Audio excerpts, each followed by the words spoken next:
5, 4, 3, 2, 1, go.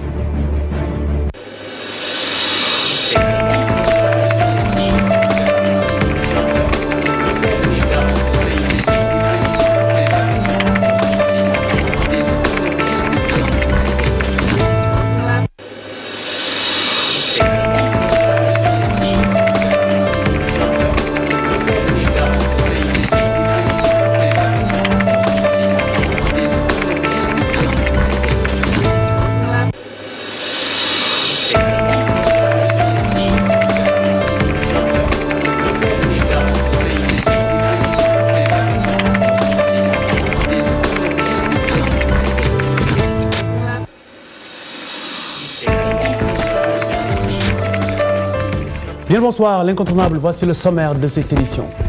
Rapport d'audit 2008 de l'inspection générale d'État. L'ancien directeur général et le PCA du Conseil sénégalais des chargeurs déférés au parquet cet après-midi. Finalement, en garde à vue au commissariat central, on vient de l'apprendre, Amadou Kane Diallo et Ahmed Fall Baraya. Même sort pour deux autres cadres du COSEC. Les enquêteurs souhaitent, je le précise, pointer un coup de projecteur sur leur gestion dans la boîte. L'ancien ministre de l'Intérieur ne change rien malgré sa garde à vue de 24 heures qui a pris fin ce jeudi. Maître Ousmane Ngom défie l'autorité une nouvelle fois. Il dit avoir été victime de kidnapping et demande aux enquêteurs de publier son patrimoine. Il était entendu au sujet de l'enquête sur l'enrichissement illicite. Ils l'ont fait, les 65 élèves du centre de formation des agents des eaux et forêts de Djibélor sont arrivés à Dakar à pied. Le ministre de tutelle, Alda Haïdar, les a reçus, il a reçu plutôt leur bouquet de nerfs. La tige principale, une intégration immédiate dans la fonction publique au sortir de cette formation de 3 années. Commémoration de l'appel de Seydina Limamoulaye à Yoff, Ngor et Cambérène. La cérémonie officielle a été clôturée cet après-midi à Yoff, Djamalaï. Vous l'avez vécu en live sur cette antenne. Un ramassé de Adiatala dans cette édition tout à l'heure. Focus ce soir sur la fête de la musique ce soir. Une fête, mais pas que. Les acteurs de la musique saisissent l'occasion pour faire le point de la situation et apporter des réponses aux difficultés dans le secteur. Guy Sepen sera avec nous en fin d'édition. Il est président de l'Association des métiers de la musique. Retenez par ailleurs que la programmation de la TFM décale sa partition en raison de l'anniversaire de l'appel du mardi. La fête de la musique donc sera célébrée le 23 juin sur cette antenne. Bienvenue à tous.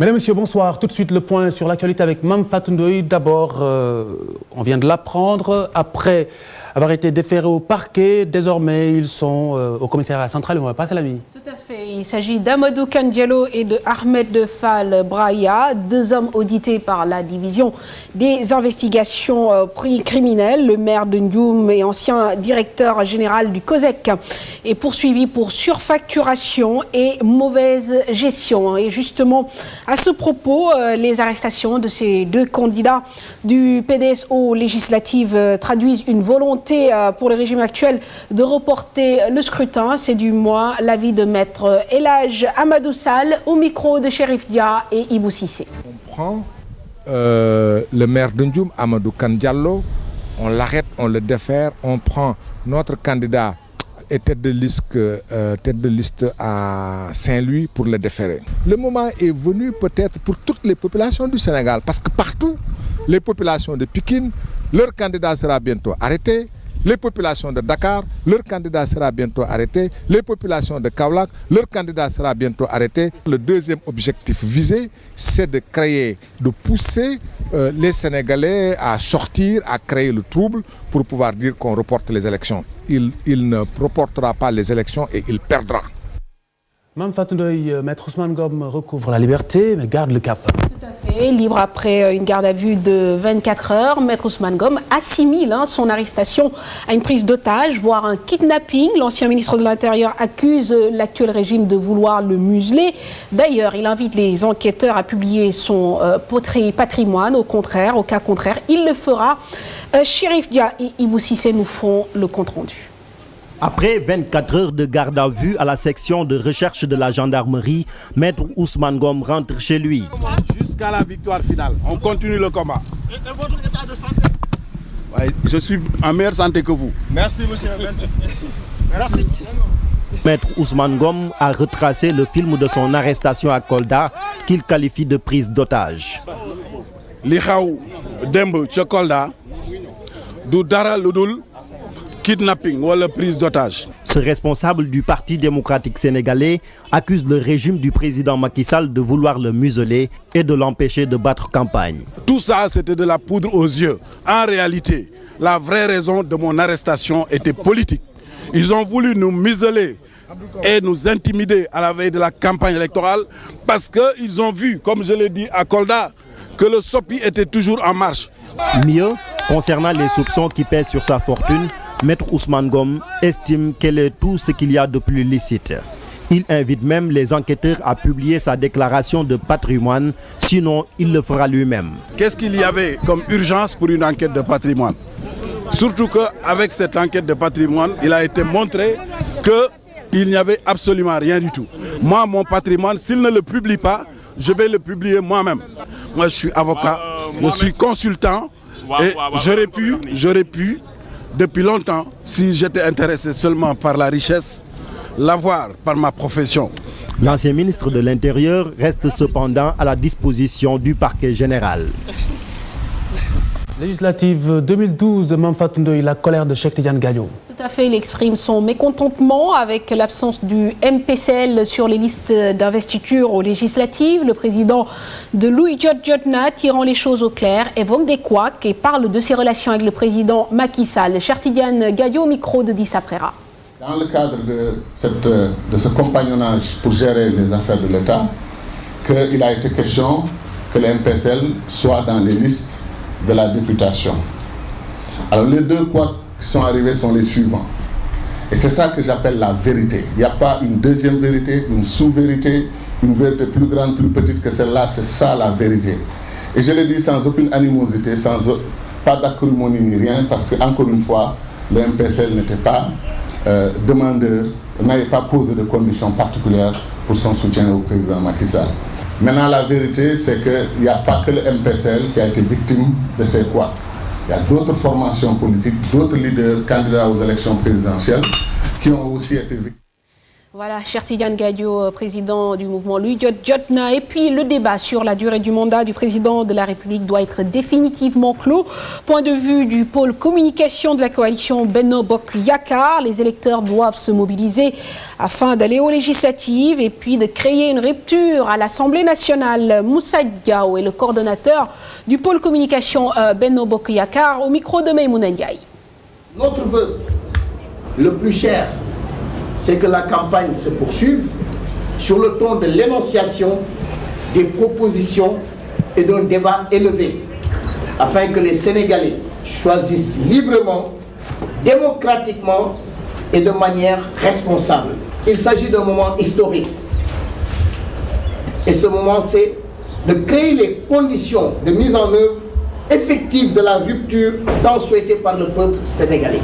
Et le sens de l'écoute du chef de l'État, qui a su faire parler la parole présidentielle pour démontrer une fois de plus son attachement à la parole donnée et clore définitivement ce débat qui n'en est pas un sur la durée de son mandat. Et puis le forum civil qui milite pour l'indépendance de la justice. Le nouveau régime doit rompre avec les méthodes du passé, mettre fin à l'impunité. Le forum s'est ainsi exprimé sur la question à l'occasion d'un atelier tenu hier. Moussa Félix Sow se prononçant sur le sujet, nous l'écoutons. À moins que... On parlera bien entendu de la nécessité pour la justice d'être indépendante, de faire son travail en toute justice et en toute équité, sans pour autant faire de parti pris.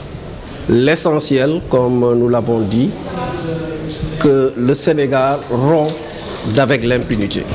Nous avons eu dans le passé certaines personnes qui ont été agressées et jamais leur dossier n'a connu de suite. Vous savez également qu'il a été fait cas de plusieurs dossiers de CENTIF, de la CENTIF, qui avaient été transmis à l'époque et dont les poursuites n'ont jamais été entamées. Et puis Alioune Tine qui décline le programme de la commémoration du 23 juin. L'an 1 du M23 sera célébré dans plusieurs places de la capitale. Sont prévus entre autres un don de sang, mais également la pose d'une stèle afin de rendre hommage aux victimes des manifestations préélectorales, dont Mamadou Diop. Alioune Tine au micro de Nafissatou Silla. À l'Assemblée nationale, à la place de l'indépendance, manifester et rendre hommage aux gens qui sont tombés pendant cette période. Et puis, nous irons à la place de l'obélisque à 15h. À la place de l'obélisque, on va poser la première pierre de la stèle commémorative, vraiment des martyrs des événements du 23 juin. Après la manifestation de la place de l'indépendance, entre 11h30 et 13h30, on sera à la place Soweto. À la place Soweto, nous allons rendre hommage également aux martyrs et nous allons nommer Mamadou Diop député du peuple à titre posthume. Nous allons organiser aussi les émeutes citoyennes. Les émeutes citoyennes, c'est pour montrer que les Sénégalais sont tous des frères et des sœurs. Et on va agir dans la paix. On va donner notre sang entre Sénégalais. Venez massivement donner votre sang à partir de 8h. Alioune Tine, coordonnateur du M23, et puis levée du corps du journaliste Chérif El Walid Sey ce matin à la morgue de l'hôpital principal de Dakar. Amis, familles et sympathisants étaient présents auprès de la famille du défunt pour lui témoigner sa compassion. Et parmi eux, Abdoulatif Koulibaly qui exprime ici son témoignage. Il y a 3 ans, j'ai compris que quelque chose n'allait pas. Nous en avons parlé avec beaucoup de pudeur tous les deux. Mais j'avais compris qu'il y avait un problème. Il a vécu la maladie avec un stoïcisme extraordinaire, mais un courage remarquable. Un travailleur infatigable, un homme d'une intelligence pétillante, avec une finesse professionnelle extraordinaire. C'était un grand monsieur, Chérif. Un homme de synthèse et d'équilibre. Un raffinement exquis. Je ne peux pas tout dire sur Chérif. Si j'ai à dire aux journalistes, retenez de Chérif son sens de l'équilibre et de la mesure, mais également son goût pour le travail bien fait, sa volonté de se perfectionner, de connaître davantage, un homme extrêmement cultivé. Il a toujours pensé qu'il avait à apprendre tous les jours. Et puis, Mamfat Ndoye, cette nouvelle, le corps des avocats qui s'enrichit de 17 nouveaux avocats stagiaires. Donc, il faut souligner qu'il s'agit de la promotion 2011 dont le parrain était Gabriel Génie. Et donc, du coup, nous allons écouter tout de suite Maître Alioune Badara Fall qui nous en parle un peu plus. Qu'elle est essentielle à l'œuvre de justice, laquelle s'apprécie à l'accomplissement de tous les droits et libertés dont nous portons la défense. Le serment que vous allez prêter vous engage solennellement de bien remplir les devoirs de votre profession qui vous lie à votre ordre par un contrat d'adhésion et au peuple par votre promesse de le servir avec le respect et l'élégance du désintéressement au grand bonheur de la veuve et de l'orphelin. Et puis, avant de clore cette page actu, voici la page des sports. Avant la page des sports, nous allons parler de l'international. Tout à fait, avec au Burundi la justice qui condamne 14 prévenus pour actes de terrorisme. Au Caire, les Égyptiens qui attendent toujours de connaître le nom de leur futur président. D'ailleurs, l'annonce des résultats est reportée à une date ultérieure. Et enfin, en Syrie, la Ligue arabe qui dénonce le double jeu de la Russie demande aux Occidentaux de faire de nouveaux pressions sur le régime de Bachar al-Assad. Le point avec Amina Tayad. Un journaliste de RFI a été condamné à la prison à vie par le tribunal de grande instance de Kanzuko. Hassan Ruvakuki a été condamné pour avoir assisté à la constitution d'un nouveau groupe rebelle en Tanzanie. 13 de ses co-accusés écopent de la même peine et 9 autres de 15 ans de prison. Une peine extrêmement sévère qui n'a pas laissé sans réaction la direction de RFI et de France 24. Le reporter, à l'origine parti en mission lors de son arrestation, entend faire appel de cette condamnation. En Égypte, l'annonce de la première élection présidentielle a été reportée. Depuis le départ du président déchu Hosni Moubarak en février 2011, l'élection prévue pour le 21 juin aura lieu à une date encore non précisée. Les candidats Mohamed Morsi, des frères musulmans, et Ahmed Shafik, ancien premier ministre d'Hosni Moubarak, revendiquent chacun leur victoire. En cas de violation des règles, la commission électorale a jugé la réexamination des circonstances du vote. Par ailleurs, l'ancien président Hosni Moubarak se trouve toujours en coma artificiel. En Syrie, la Ligue arabe demande à la Russie de cesser de livrer des armes à la Syrie. Selon le numéro 2 de la Ligue, Ahmed Ben Eli, l'envoi d'armement militaire encouragerait le régime de Bachar el-Assad au crime. Jusqu'à présent, la Russie affirme n'avoir réparé que des hélicoptères vendus de longue date à Damas. Dernièrement, un pilote de chasse de l'armée syrienne a fait défection en territoire jordanien, demandant l'asile politique. Depuis le début de la révolte, l'Observatoire syrien des droits de l'homme a évoqué la mort de plus de 15 000 personnes. Voilà pour l'essentiel de l'actu du jour. Alors, Fatou Ndoye, à tout à l'heure pour la page des sports. Tout de suite, nous parlons de cette commémoration de l'appel du mardi qui a pris fin cet après-midi à Yoff Djamalaï. Dans les premières 24 heures, les fidèles ont massivement répondu à l'appel à Cambérène puis à Ngor. Mais nous revenons sur la cérémonie de cet après-midi essentiellement avec ce ramassé d'Adia Tala. Bonsoir Adia. Bonsoir Khalifa. Alors, je vous laisse nous rafraîchir un peu la mémoire sur des images qu'on a pu vivre en live sur cette antenne. Oui, la 132e édition de l'appel de Seydina Limamou Laye a pris fin.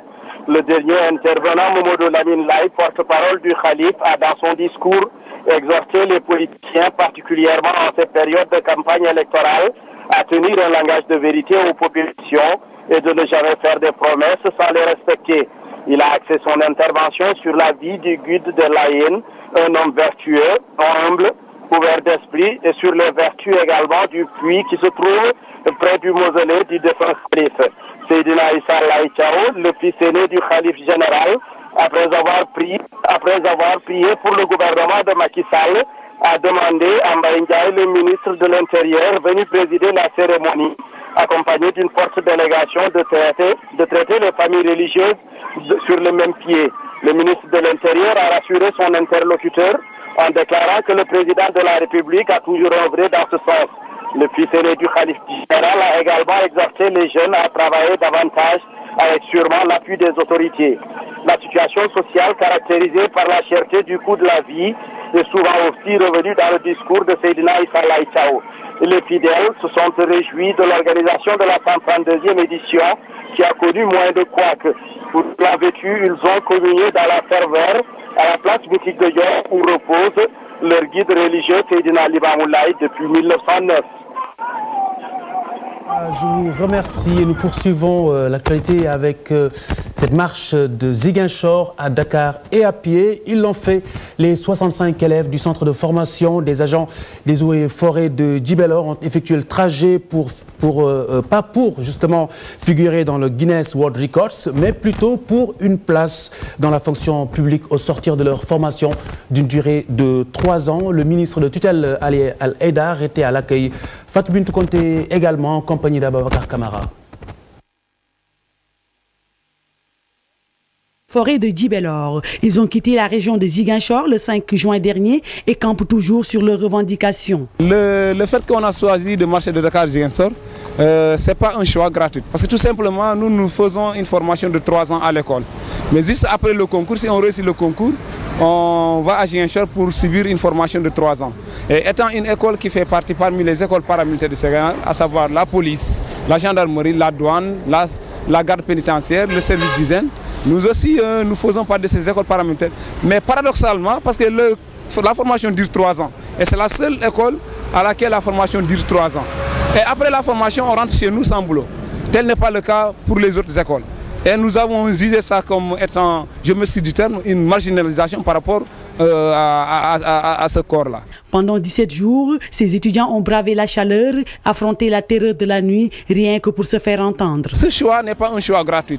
Parce que je disais tout à l'heure que nos aînés ont fait toutes sortes de grèves, mais ça n'a pas abouti. Ils n'ont pas eu gain de cause. Et nous, après réflexion, après une analyse froide de la situation, on s'est dit que, tiens, maintenant, on va opter une autre forme de grève.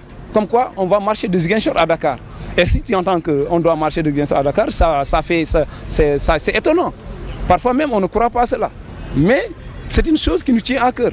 Et nous sommes tenaces par rapport à cela. Et on s'est dit que maintenant, on va faire la marche, ne serait-ce que d'abord pour sensibiliser les populations, l'opinion publique, mais aussi faire savoir à l'autorité supérieure que voici le problème que nous en dirons. Ainsi, ils exigent du gouvernement leur intégration immédiate dans la fonction publique après 3 ans de formation. Nous demandons tout simplement, c'est un seul point, l'insertion automatique. Juste après avoir réussi le concours, à la sortie de la formation, on est intégré dans la fonction publique. C'est ce que nous demandons au gouvernement. Ces étudiants qui ont fait 450 km de route pour rencontrer le chef de l'État Macky Sall vont être reçus finalement par leur ministre de tutelle. Ils espèrent avoir satisfaction après cette rencontre.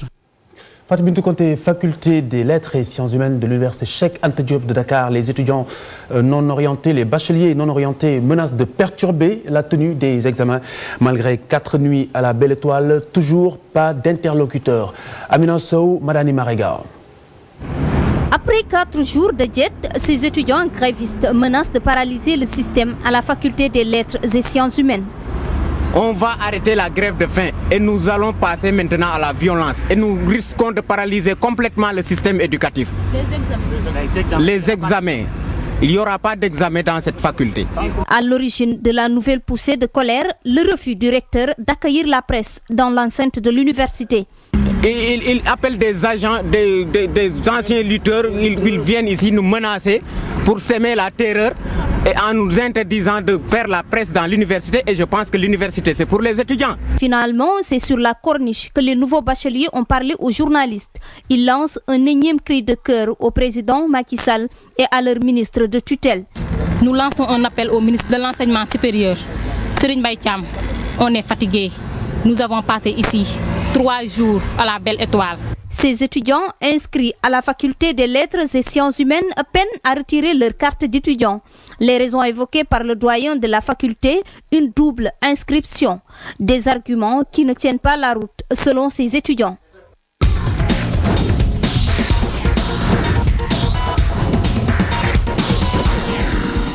Et nous retrouvons Manfatou Ndoye pour la page des sports. Voilà, Khalifa, nous parlons d'abord de Balla Gaye 2, porte-drapeau de la paix en Casamance, le lutteur qui a rencontré hier la presse au siège de la RADDHO et annonce une nouvelle tournée dans le sud du pays. Ce sera à partir du 10 juillet, des propos recueillis par Medoune Diouf.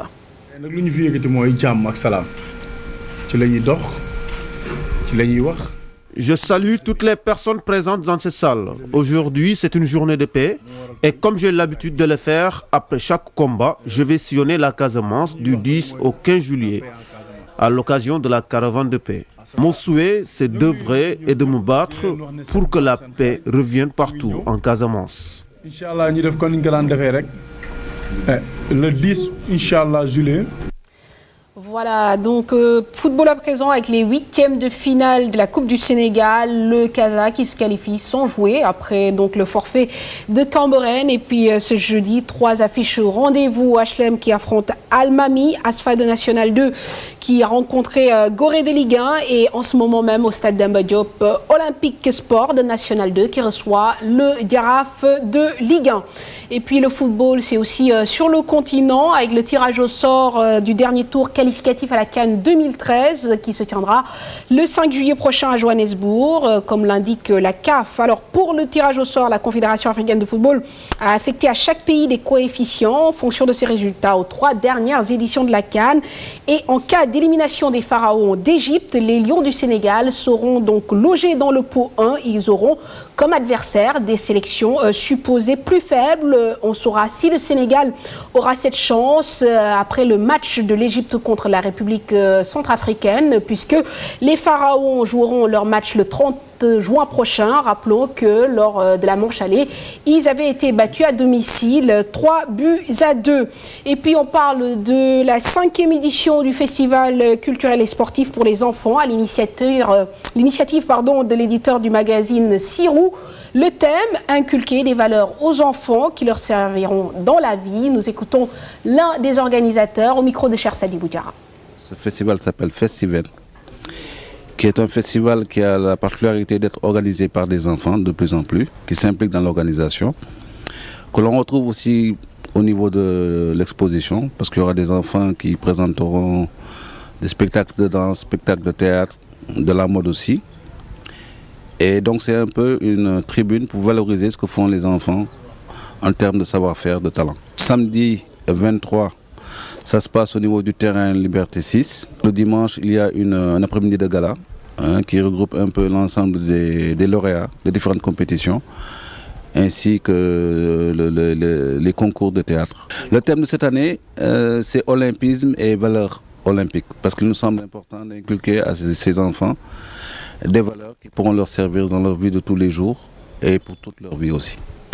Et puis, pour terminer, bien sûr, un œil sur l'Euro 2012 qui se déroule en ce moment même avec les quarts de finale. Le premier quart de finale oppose la République tchèque au Portugal. Il reste encore 5 minutes à jouer dans le temps réglementaire. Et retenez que c'est le Portugal qui mène depuis la 79e minute grâce à Cristiano Ronaldo. Voilà pour l'essentiel de l'actualité sportive. Merci Mme Fatou Ndoye. Focus ce soir sur la fête de la musique. Une fête, mais pas que pour cette édition.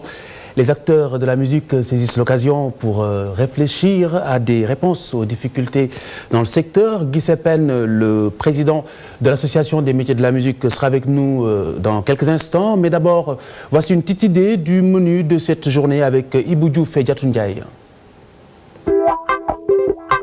Le marché musical sénégalais est l'un des plus productifs du continent, un marché détenu par plusieurs acteurs qui s'investissent à fond malgré les difficultés. De producteurs, pratiquement, je crois qu'il n'en existe pratiquement plus qu'un seul producteur, c'est Prince Art.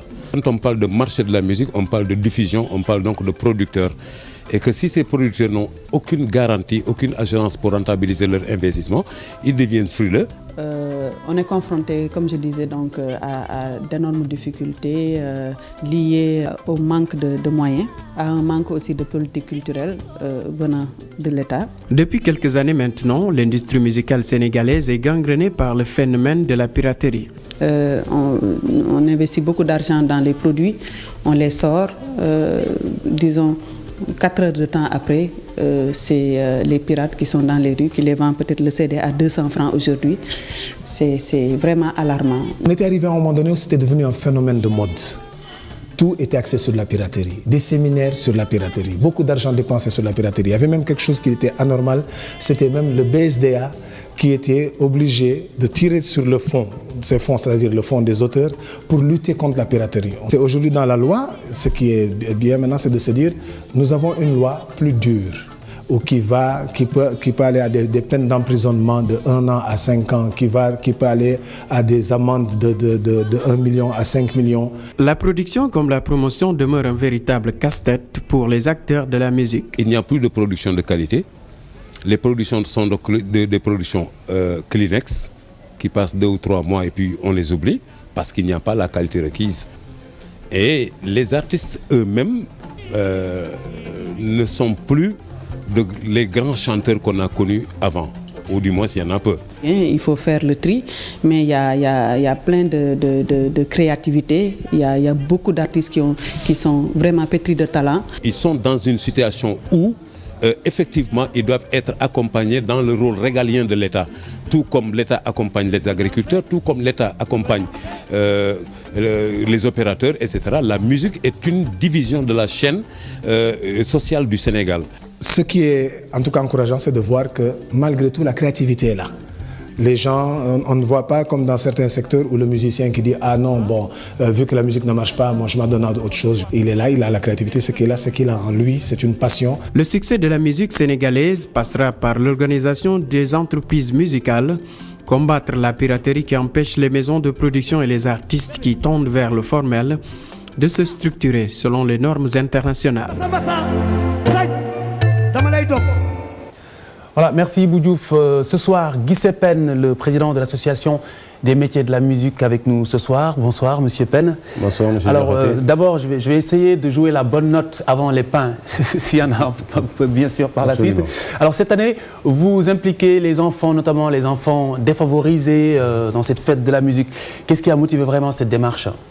Eh bien, cette démarche est motivée par le simple fait que, vous savez, les enfants qui sont dans des difficultés, peut-être d'intégrer la société, sont avant tout des êtres humains. Donc il faudrait la meilleure thérapie pour ces enfants-là, c'est donc de leur montrer qu'ils font partie de nous-mêmes et qu'il n'y a pas de stigmatisation par rapport à leur état. Donc c'était donc légitime qu'ils soient parmi nous. D'autant plus que nous avons connu par le passé et par le présent d'ailleurs des handicapés ou des défavorisés qui sont assez bien signalés dans le domaine de la musique. Il faudrait que tout le monde puisse faire la fête. Absolument. Alors Guy Sepène, les difficultés, c'est de la production à l'écoulement du produit, pour nous parler du marché. Alors avez-vous aujourd'hui identifié clairement une solution rapide? Pour une solution rapide, avez-vous déjà identifié la principale faiblesse? Mais la principale faiblesse qui a donné une certaine léthargie à l'environnement de la musique sénégalaise ou de la culture en général, je crois que c'est un problème d'environnement juridique. Pourquoi? Parce que régi par des lois qui sont obsolètes. Nous avons aujourd'hui une des plus belles lois que l'on puisse avoir, mais cette loi semble être une des plus belles femmes au monde qui est nue, donc elle ne peut être appréciée. Donc si par extraordinaire cette loi était appliquée et la mise en place de la nouvelle société de gestion collective, je crois que ça amoindrirait considérablement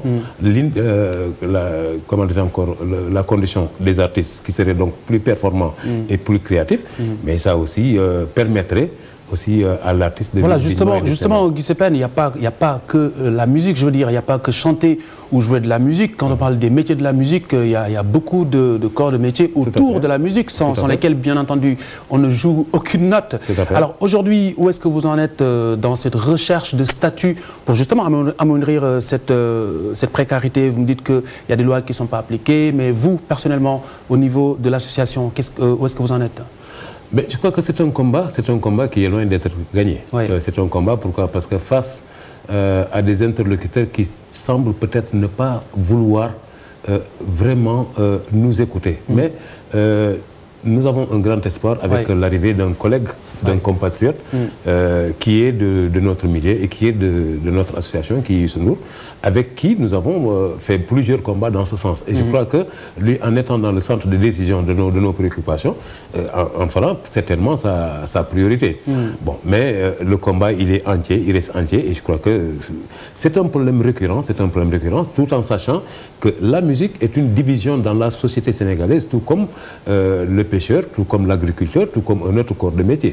Et c'est une division extrêmement dynamique qui s'est constituée en une industrie conquérante, mais cette industrie aujourd'hui est léthargique parce que, bon, enfin, avec un environnement juridique très faible, avec la non-rentabilisation de ces investissements, avec la non-accompagnement des autorités de tutelle, je crois qu'il y a un réel problème. Mais comme je le disais tantôt, je crois que nous pouvons espérer à des lendemains meilleurs d'ici quelques peut-être même, pourquoi pas, évoluer vers un statut d'intermittent du spectacle. Absolument, et pourquoi pas. Enfin, toutes les pistes sont explorées. Nous ne sommes pas à l'état des préoccupations ou des problèmes. Parce que nous avons les solutions. Il suffit simplement d'un accompagnement et d'une concertation avec les décideurs pour qu'on puisse engager, donner à la musique cette dynamique qui en a fait rayonner partout dans le monde. Parce qu'on se souvient que des années précédentes, la musique sénégalaise était l'une des musiques les plus, sur le continent, les plus représentatives sur la scène internationale. Et avec les Touré Kunda, les Youssou N'Dour. Aujourd'hui, on se rend compte que même les maisons de production sont en train de fermer leurs boutiques. Pourquoi? Parce que faute de pouvoir rentabiliser leur investissement. Les maisons que l'on voit les plus dynamiques aujourd'hui sont des maisons sénégalaises qui se trouvent à l'extérieur, notamment le New African Production de Biransar ou Lampofal ou bien encore Silar Production. Très bien. Alors Guy Sepène, il y a un facteur merveilleux pour la promotion, pour la visibilité, c'est Internet. En revanche, au niveau de la rentabilité, au niveau international, il y a iTunes. Pour l'écoute, il y a un site comme Deezer, des trucs comme ça. Et au niveau national, est-ce que vous avez pensé à développer une stratégie du genre pour essayer de rentabiliser la toile, du moins la musique sur la toile?